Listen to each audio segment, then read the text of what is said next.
আসসালামু আলাইকুম। ডাইনি ঘরের আরও একটি নতুন ভয়ঙ্কর পর্বে আপনাদের সবাইকে স্বাগতম। আমি আলিফ, আছি আপনাদের সাথে। প্রতি রাতের মতো আজও এসেছি এক গা ছমছমের সত্যি ঘটনা নিয়ে, যা শোনার পর হয়তো আপনার রাতের ঘুম হারাম হয়ে যেতে পারে। আজকের এই হাড়হিম করা ঘটনাটি আমাদের পাঠিয়েছেন রাজশাহী থেকে সুমন আহমেদ ভাই। সুমন ভাই তার জীবনের এক ভয়াল রাতের অভিজ্ঞতা আমাদের সাথে শেয়ার করেছেন।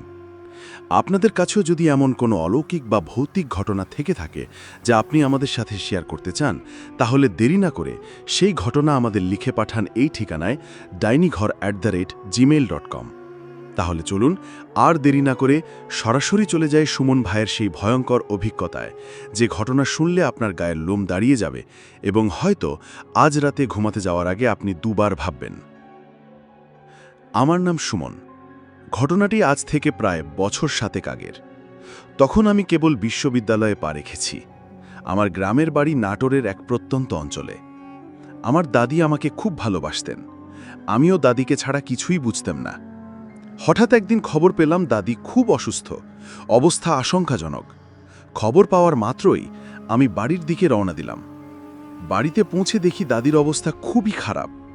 গ্রামের ডাক্তার জবাব দিয়ে দিয়েছেন, বলেছেন যত তাড়াতাড়ি সম্ভব রাজশাহী মেডিকেলে নিয়ে যেতে হবে। কিন্তু সমস্যা হলো, তখন রাত প্রায় 1:30 বাজে। আমাদের গ্রামটি এতটাই ভেতরে যে এই মাঝরাতে কোনো গাড়ি পাওয়া প্রায় অসম্ভব। চারদিকে শুধু শুনশান নীরবতা আর ঝিঝি পোকার ডাক। আমার বাবার মুখে চরম দুশ্চিন্তা ছাপ। আমি আর বাবা মিলে ঠিক করলাম যে কোনো উপায়ে একটা গাড়ির ব্যবস্থা করতেই হবে। আমি আর বাবা টর্চ লাইট হাতে নিয়ে বেরিয়ে পড়লাম মূল রাস্তার দিকে।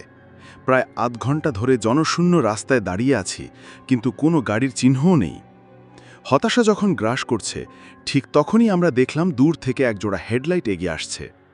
কাছে আসতেই দেখলাম ওটা একটা অ্যাম্বুলেন্স। কিন্তু অ্যাম্বুলেন্সটা দেখতে কেমন যেন অদ্ভুত, অনেক পুরনো মডেলের, জায়গায় জায়গায় রং ঝটা, আর এর গায়ে কোনো হাসপাতালের নাম লেখা নেই। আমরা হাত দেখাতেই অ্যাম্বুলেন্সটা আমাদের সামনে এসে বিকট শব্দ করে থামল। ড্রাইভারের জানালাটা খোলা ছিল। ভেতরে আবছা আলোয় যতটুকু লোকটাকে দেখা যাচ্ছিল, তাতে আমার গা ছমছম করে উঠল। লোকটার মুখটা কেমন যেন রক্তশূন্য, ফ্যাকাশে, চোখ দুটো কোটরের ভেতরে ঢোকানো, আর ঠোঁটের কোণে একটা অদ্ভুত শীতল হাসি লেগে আছে। বাবা তাকে বললেন, ভাই, রোগী খুব সিরিয়াস, রাজশাহী মেডিকেলে নিয়ে যেতে হবে, যাবেন? ড্রাইভার কোনো কথা না বলে শুধু মাথা নাড়ল। তার সেই শীতল হাসিটা এক মুহূর্তের জন্য মিলিয়ে যায়নি। আমরা আর কিছু না ভেবে দৌড়ে বাড়ি গেলাম। ধরাধরি করে প্রায় অচেতন দাদিকে অ্যাম্বুলেন্সে তুললাম। আমি দাদির পাশে বসলাম আর বাবা বসলেন ড্রাইভারের পাশের সিটে।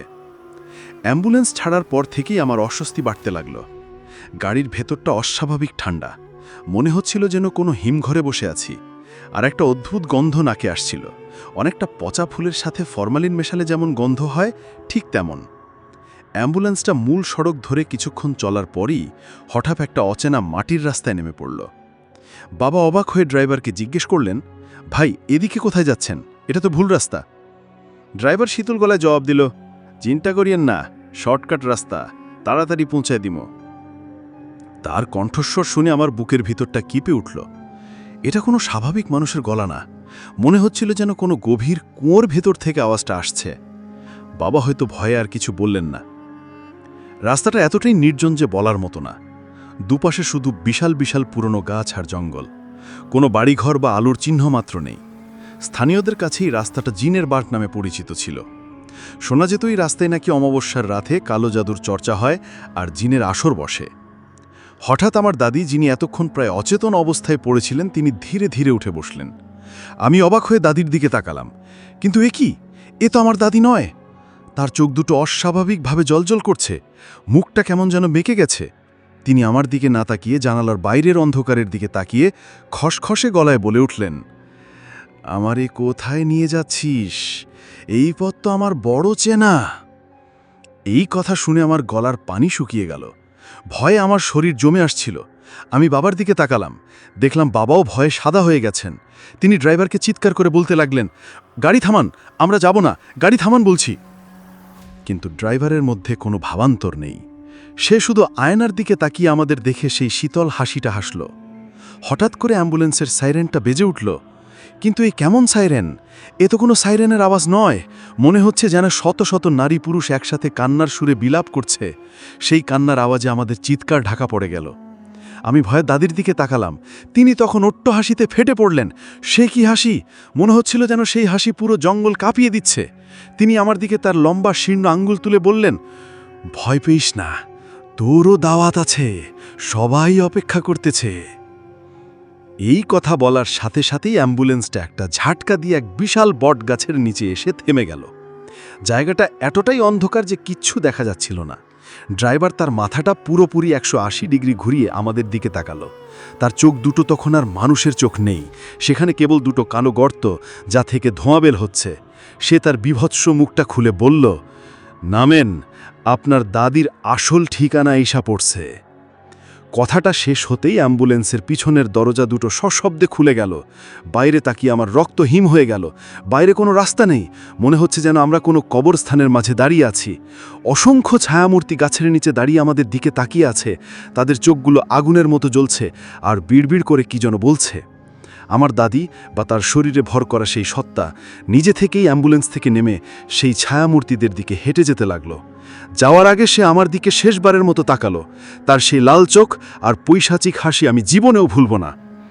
আমি আর বাবা ভয়ে জ্ঞান হারানোর মতো অবস্থায়। বাবা দরজা খুলতে চেষ্টা করছেন, কিন্তু দরজা খুলছে না। ড্রাইভার নামের সেই পিশাচটা তখন এক ভয়ঙ্কর শব্দ করে হাসতে লাগলো। আমি আর সহ্য করতে পারলাম না। আমার চোখের সামনে সব অন্ধকার হয়ে গেল। যখন জ্ঞান ফিরল, তখন দেখি আমি আর বাবা মূল সড়কের পাশে পড়ে আছি।